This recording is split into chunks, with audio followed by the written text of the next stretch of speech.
mocking the black woman. Pay for the cheapest room. Get the suite. Manager's mistake.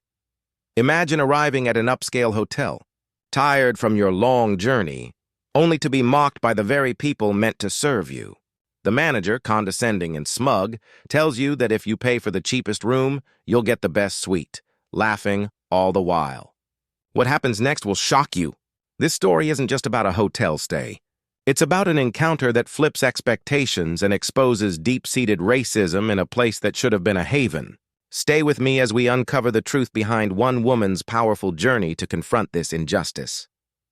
She had been traveling for hours, eyes heavy with exhaustion, her shoulders aching from the weight of the suitcase dragging behind her.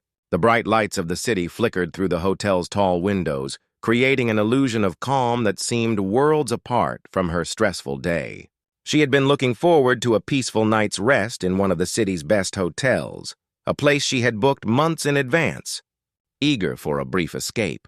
Walking into the lobby, she was greeted by the gleaming marble floors and a sleek, modern design that spoke of luxury.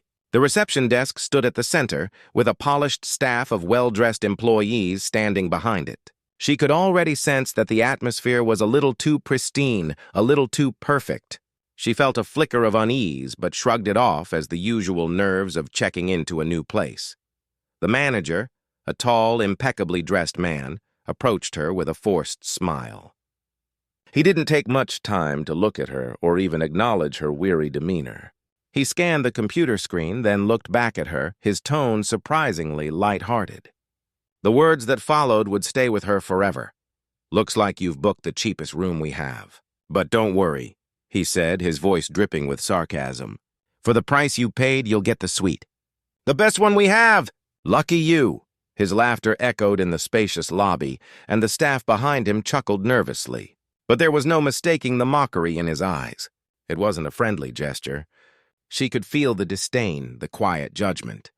Something told her this moment was about to become a lot more complicated than simply checking into a hotel room.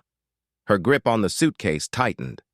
She had been around enough to know the underlying tone of people's words, mainly when they weren't meant for kindness. It wasn't just about the words themselves, but how they were delivered.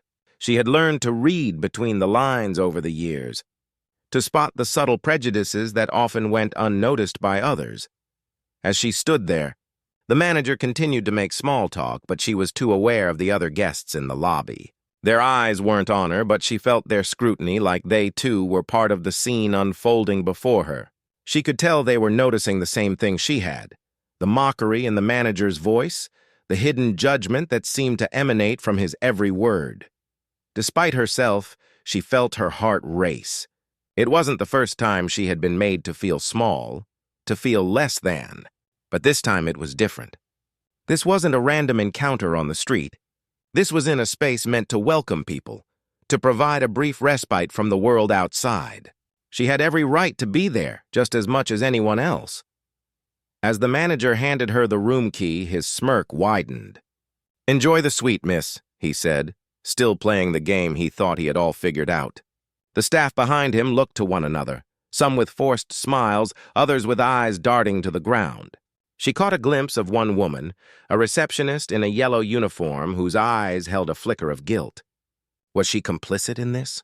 Or was she just another victim of the manager's unchecked arrogance? She couldn't shake the feeling that something was off. Was this a simple mistake? Or was it something deeper? She turned on her heel, dragging her suitcase to the elevator. But the weight of the encounter lingered. She knew deep down that she couldn't just let this go. After what felt like an eternity, she finally entered her room. But her mind raced. She couldn't simply brush off the incident.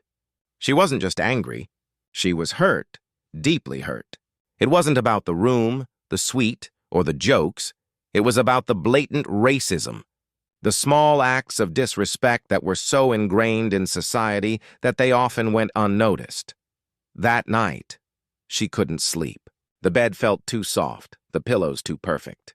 Every detail in the suite felt like it was mocking her, just like the manager had. She reached for her phone, eyes scanning for information about the hotel, any reviews, any previous encounters that might shed light on what had happened. Her search led her to an unsettling truth. There were stories. Stories of similar incidents, subtle acts of discrimination, and people who had felt humiliated, like her, in what should have been a welcoming place. A growing knot formed in her stomach. This wasn't an isolated case, it was part of a pattern, and that pattern had to be broken. In a surge of adrenaline, she made a decision. She would not be silent. She would confront this not just for herself, but for every other guest who had been made to feel less than. She grabbed her suitcase once more, her phone in hand, and marched to the front desk. The manager was still there, but this time his expression was different. He saw the fire in her eyes. She wasn't going to let this slide. She demanded to speak to someone higher up, someone who could take action, someone who could make sure that the incident would be documented, that the hotel's management would acknowledge the mistake. The next day, the hotel manager's demeanor had shifted. He was apologetic, almost desperate to smooth things over, but her confrontation had already left its mark. She had filed a formal complaint, and as she left the hotel, she received a call from corporate, apologizing for the incident, assuring her that it would be investigated.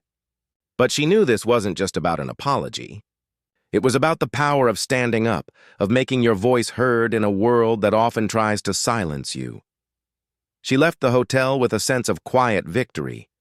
The experience had been both draining and empowering. The injustice wasn't erased by an apology. Still, the act of confronting it, of demanding change, was something she could carry with her. As she walked out of the lobby for the last time, she couldn't help but reflect on how many others might have just accepted the treatment, brushed it off, and moved on. But she hadn't. This wasn't just her fight. It was a fight that extended far beyond that hotel lobby. It was a reminder that racism isn't always loud and obvious. Sometimes it's hidden in the smallest gestures, in the offhand comments that people dismiss as nothing. But if we don't confront it, if we don't speak up, it will continue to thrive in the shadows. The real question, she thought, was, how many of us are willing to speak out when it matters most?